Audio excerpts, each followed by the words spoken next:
Hey everybody, Austin Parkinson here. Welcome back to Scooby-Doo month, and you can see this time, Scooby's with me, yay. Anyway, I've kept you all waiting long enough, so...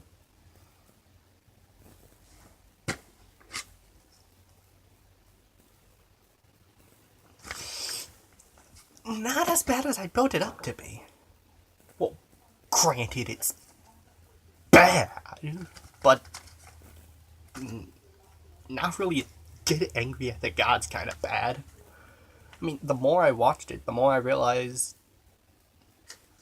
these things that actually enraged me are just annoying.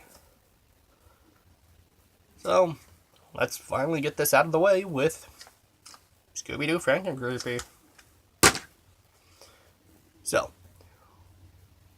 we open up on someone typing in Scooble,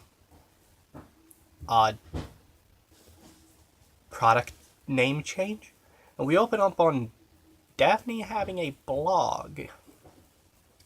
Okay, now, I understand that when you're modernizing a character that's gonna use modern technology and do modern-like things, I get that, but seeing a character that's been around since 1969 having a blog, it's kind of weird. But regardless, anyway, turns out that she and the rest of Mystery Inc. are talking about their old cases on Daphne's blog. And this is the one of the only two parts of the movie that I actually like. It's the clips back to the original show. They could have just, redone the clips in the modern animation style, but no, they keep it. And it's actually kind of endearing. So after that, and a couple of stupid jokes, about one of Daphne's fans wanting to see her modeling pics. Ugh. Some guy who keeps on saying that he's Velma's family lawyer keeps on saying that he's been trying to contact her and that it's a family emergency. However, there's one thing that confuses me. After they all shut down and leave to go to his office, one, they were in a diner during all of that, and how did you change the background without a green screen? Second, what the fuck is wrong with you morons? You're just gonna leave your laptops there? Those 4 laptops, those are worth what? $1,000 a pop? So anyway, we get to one of many fast speed edits, and it turns out that Velma has inherited her late Uncle Basil's estate in Transylvania, Pennsylvania. Yeah, remember from the bit.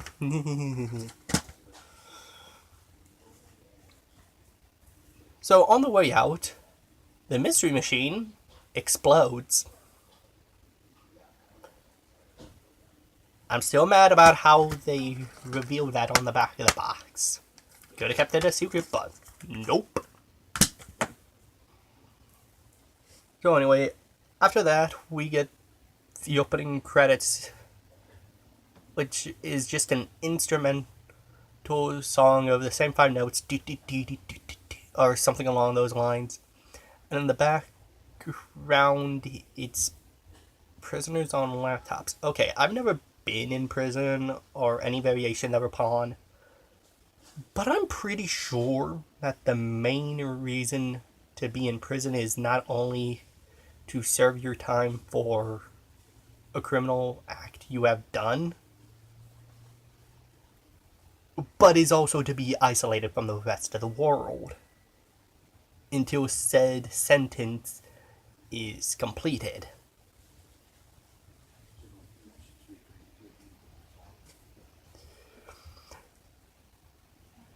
So, anyway, they get on a train and head for Transylvania, Pennsylvania.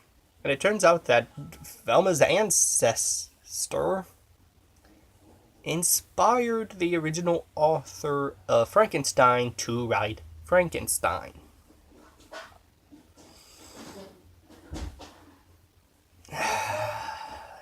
Just no. And apparently, all her other ancestors have gone insane trying to prove that you can create life using Basil's experiments. So they go to the castle on obnoxious jokes one after another, and Fred keep on remembering the whole Mystery Machine exploding thing and getting bummed. Okay, dude, look. You're gonna go through this not for literally the entire rest of the movie, so it's a car. Buy another one. Give it the same paint job. You're good. Or when you get back, you rebuild it from scratch if you're that good of a mechanic. I mean, moving on. So, the gang splits up, and apparently the Basil's curse starts to affect them. Oh, did I forget to mention that? Apparently there was a curse of saying those who get too close to the Baron's legacy will lose what they love most and be utterly destroyed. How so? In the movie, Daphne is one of the many incarnations of her, which is obsessed with her looks. And she gets it's that Fred, the Mystery Machine, and God, that's so annoying, I'm not going to go into that.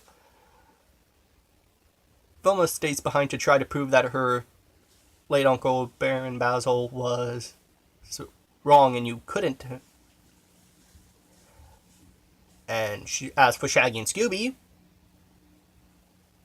they enter an eating contest, win, get lederhosen, and are no longer scared or hungry. That's actually kind of interesting, but not really, but we'll get to that later.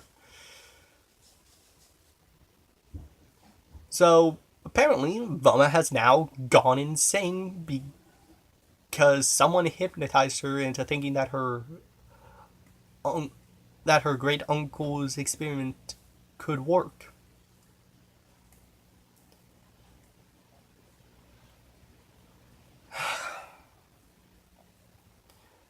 So, after she thinks she brings the monster back to life, after being frozen, the gang splits up. Daphne goes to mope about her looks. Fred goes to mope about the Mystery Machine. After 7 more flashbacks of it exploding. And Shaggy and Scooby chase after the monster without Scooby snacks. Even Velma points out how odd this is in the movie. And this actually leads to my second and only other favorite thing in the movie. The Transylvanian polka chase theme. I mean, sure, the animation style change is odd. I mean, what? Did somebody save the director's life and promise to use his art style for, 90 seconds in the movie? And, yeah, the Transylvania Polka theme song is actually pretty fun. It's catchy. So, anyway, Velma catches the monster, and she takes Shaggy and Scooby because the monster needs a new brain, and Shaggy and Scooby combined have the whole of one brain. Yes, you heard right. Velma straps the monster, Shaggy and Scooby, to slabs, and is about to cut out Shaggy and Scooby's brains. And that still is not as dark as Scooby-Doo on Zombie Island. Okay, so Shaggy and Scooby escape. The monster chases them. Oh, and Fred and Daphne get into an underground cavern beneath the castle. The Baron attacks. They get caved in. Blah blah blah. Fred gets knocked out. Uh, Daphne gets cut, but then realizes uh, one of the thing. Okay, so okay, I'll address what happened to Daphne. Bad hair, and apparently she gets fat, even though what's wrong with that? Moving on. And when a rock cuts her, she realizes that she's not bleeding, but she's wearing an inflatable suit. How does one not notice that? Moving on. So, they escape, and they meet up with Shaggy and Scooby, who escaped from Velma. Oh, and by the way, Velma got unhypnotized when Shaggy and Scooby reactivated the hypnotization machine or whatever. So, they all meet up, and oh, I forgot to mention that there was a little hunchback assistant named Igor, because apparently all mad doctors have hunchback assistants for good luck or something. He tells them that the place is gonna blow and that they need to get out. Fred whistles, and we see that he has built another mystery machine. A horse-drawn carriage mystery machine. Okay. And then they are running out because apparently there was a gas leak, and with a town that specializes in torches, the castle goes up with them inside. The town sees it, and they feel sad. They feel sad, and then they realize that the von Dinkenstein... Oh, did I forget to mention it's Basil von Dinkenstein? The von Dinkenstein curse is no more, and they celebrate. They celebrate the deaths of four teenagers, a hunchback assistant, and a lovable Great Dane with an appetite for 6-foot sandwiches.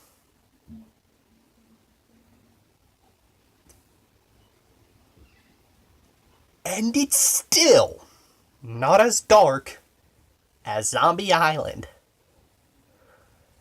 So anyway, after they all celebrate the deaths of 6 innocent people, they go on after the party, and one of them gets attacked by a shadow ghost of the Mystery Machine, a ghost version of the dress that Daphne was in when she was quote-unquote fat.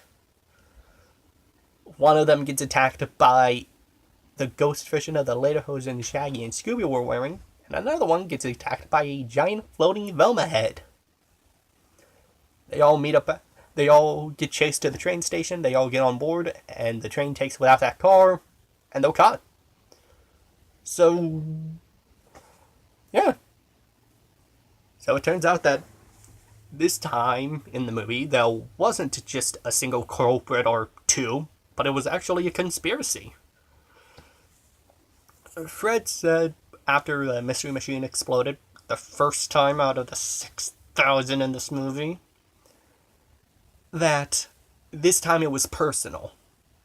And he was right.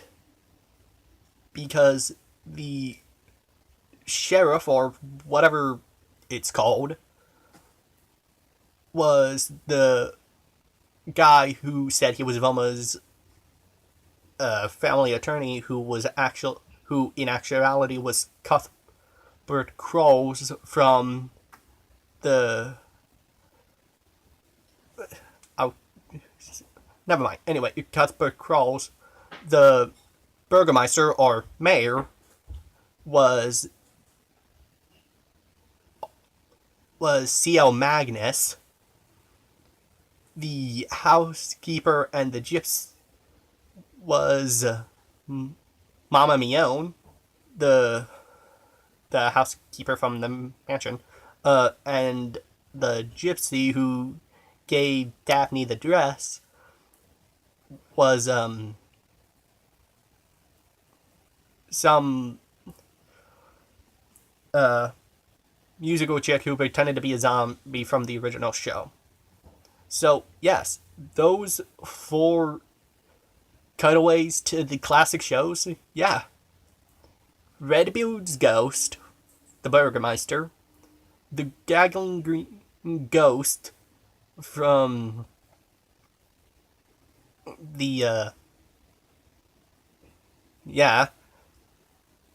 Mama Mione is Old Iron Face, which, come to think of it, must be the most popular Scooby-Doo villain, seeing how Iron Face was in 2 movies, technically, considering the Baron's costume not only had the whole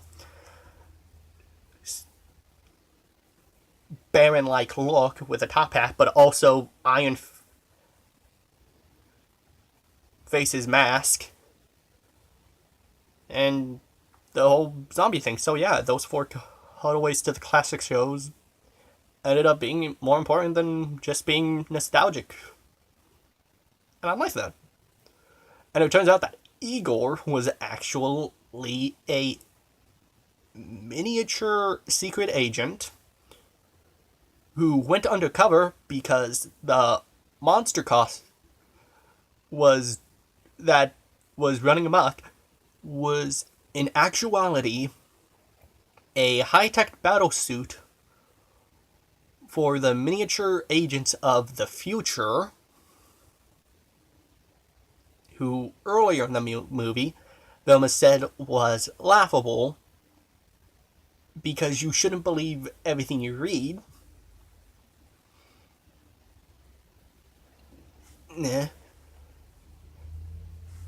And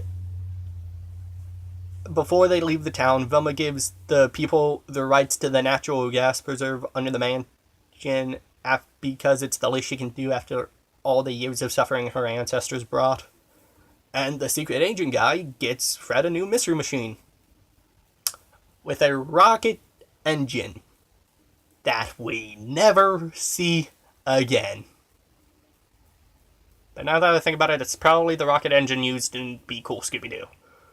But anyway. Oh, and during the end credits, one of the other Daphne fans who was being skeptical or something is pointing out some plot holes in the movie and then gets, stopped and then dragged away by some secret agents. And then one of the secret agents turned out to be a smaller secret agent. And that's Scooby-Doo FrankenCreepy. Is it bad? Yeah, but it's laughably bad.